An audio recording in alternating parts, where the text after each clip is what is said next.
This was during the Salvadoran Civil War. She was working on equal pay and equal rights for female teachers. The government didn't like that type of work. 6-minute film, kind of telling the facts about undocumented immigrants in the United States. Of course, it's a hot topic, especially in the United States in the last couple of years. We've been hearing a lot of different things, especially in the presidential election in 2015, 2016. Of course, nobody else needs to hear that. It's very simply done, and it totally works. It's mostly him talking, a few cutaways to other images, and he manages to keep it interesting. I like the music very much. The music is subtle, and it supports what we're hearing and seeing without intruding into it. So, well done.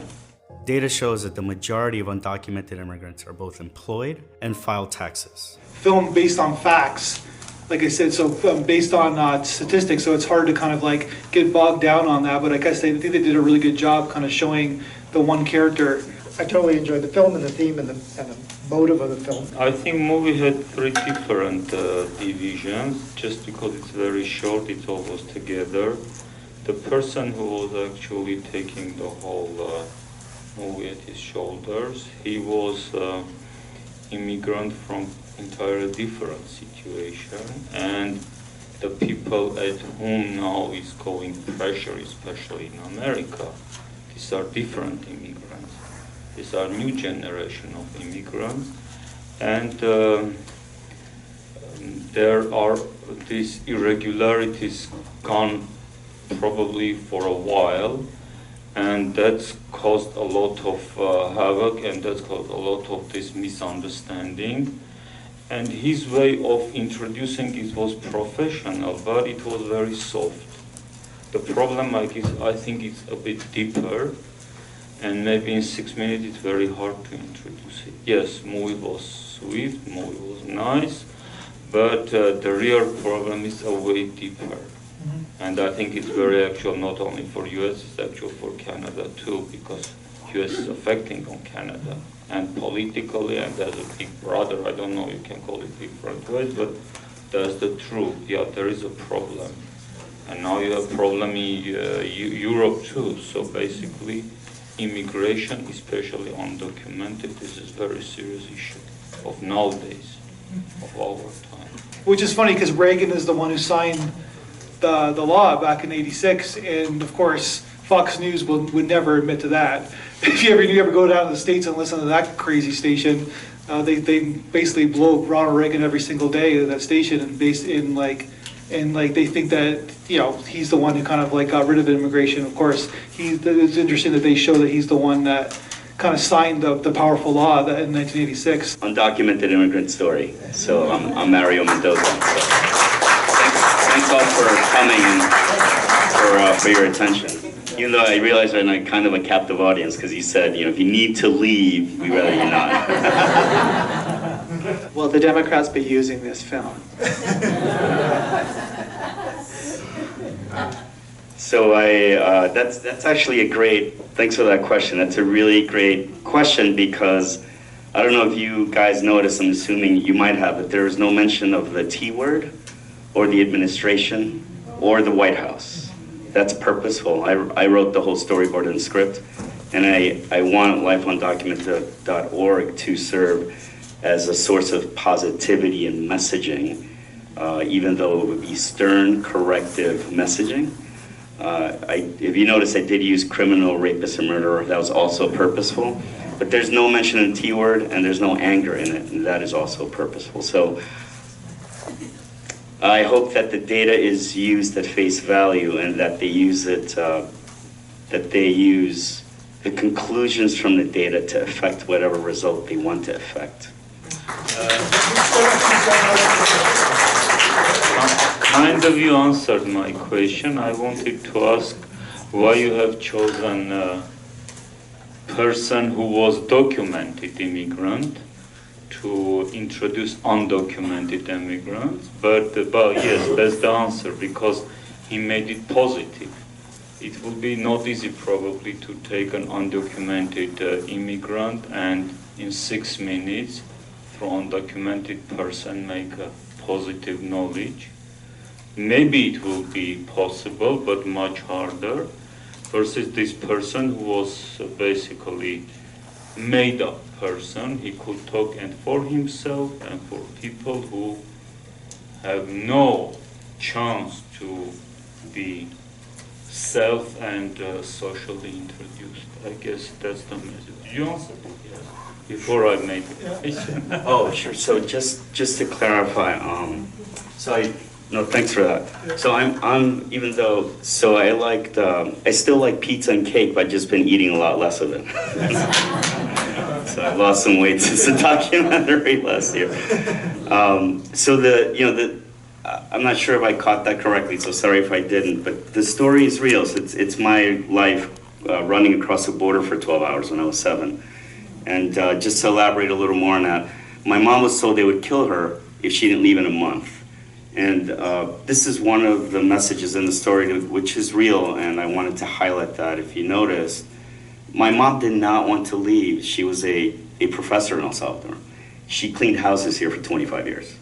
And she did that happily, and she even had a 401k in Manhattan where she worked, and she gave up her entire life for my brother and I, who is at, I don't like to mention, but he's at an unknown university. He's a full professor with tenure, so I'm very proud of him. But, it's not about accomplishment. The point is, and it's not about me, the point is about, at least at the stage where we're in now, it's about speaking to Latinx or Latino Americans or Hispanic Americans. Quite frankly, I think words matter, but whatever semantic you'd like to use, about role models in that space, I think that's part of it. The other part is speaking to the good that Latino Americans are doing in this country. And then, of course, part of my vision statement is to have global migration as a basic human right. That's not going to happen tomorrow. That would be great. Maybe we can have Greta join us and impact that. That would be fantastic. But so I ran for 12 hours because we had no choice. I was actually supposed to be driven in a car, and my mom paid for that. But the coyotes or the smugglers, you can imagine, are not ethical businessmen that sign a non-disclosure agreement and a confidentiality agreement. So I ran overnight. My brother ran with my mom the night before, and they were waiting for me, and she was shocked and horrified that I had ran all night with the coyote. But, one other thing I want to mention that in 6 minutes, to your point, I couldn't get to. If you Google, guys, how much a documentary costs, it's a pretty wide range, but, it's somewhere around $1,000 per minute, probably in the low end, and you know this. So hence, it stopped at 6 minutes and 51 seconds. But what I wanted to say is one of the things I want to mention before is that people are not necessarily wanting to leave their country. We left because, and I didn't elaborate on this, because they told my mom they would kill her. Why was that? How many here are familiar with the TIAA CREF? Oh, okay. Maybe I'll stop using that example. It's a teachers union. So my mom was working on equal rights and equal pay for female teachers. The government said you're a communist, we're going to kill you. The US government supplied those arms to try and kill my mother. She just wasn't there that day in school when they called. And for some reason, they said they were going to kill her, my brother and I, but not anyone else in the family. So that's why we left after being denied, by the way, another important point which I didn't get to because of the 6 minutes and 51 seconds, but is that we applied for political asylum and we were denied. They said, come back in 10 years. What were we supposed to do? We're just waiting to get shot. There were tanks at 6:01 p.m. in 1981 waiting to kill you if you were outside at 6 p.m.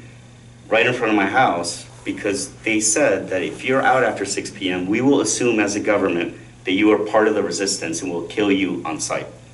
So in fact, my brother, if their mom's in here, I'm assuming?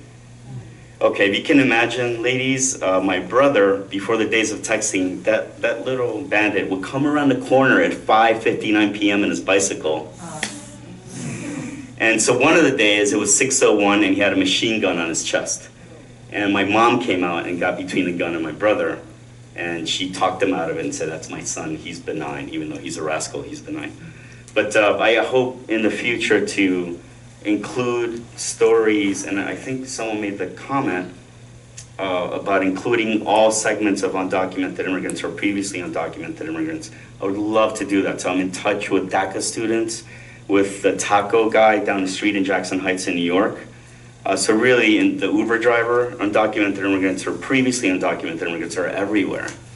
And so I engage them just about everywhere.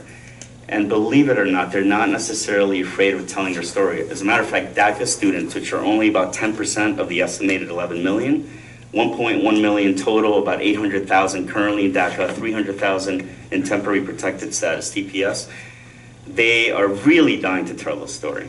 But they're only 10% of the 11 million. Hence my point is, I'd like to get a cross-sectional feedback to fully represent the conglomerate that is the undocumented immigrant, and to get their feedback on my approach to speaking up for them, because I'm not delusional. I don't think that I have the best idea. I think my idea is of value, but I'm vetting that, and I'm going through that process now and registering my nonprofit as a 501c4, which in the future will take donations once my website is enhanced this week. So if you visit it now, that's the basic website, but it's being enhanced as we speak. But anyway, sorry, I'm kind of verbose. All right, no problem. All right, thank you very much.